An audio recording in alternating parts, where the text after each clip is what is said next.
Gabija Krupanytė, šoku hip-hopą. Šoku į gatvės šokius jau 7 metus.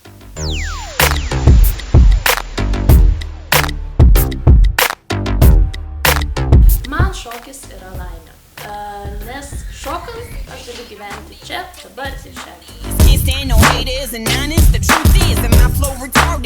Visą laiką pradedu nuo pasakymo, kas yra apskritai šokis, supažindinu su tuo ir pradedama nuo judėjimo, nuo bazių. Tik vėliau tobulėjam prie sunkesnių technikų. Manau, kad palaikymas yra labai svarbus, iš tėvų ypač svarbus vaikams, nes jie turėtų žinoti, kad eina teisingų kelių ir paskatinimas tikrai visą laiką yra gerai. Aplinka taip pat. Vieni tarpusavėje visą laiką skatinu palaikyti ir nėra tokio dalyko, kaip kažkoks juokimas iš klaidų ir panašiai. Mes vieni kitus palaikome ir esame maža bendruomenė. Norėčiau palinkėti naujokams pabandyti ir nebijoti pabandyti. Ir jeigu tai yra jūsų svajonė, nepaleiskite.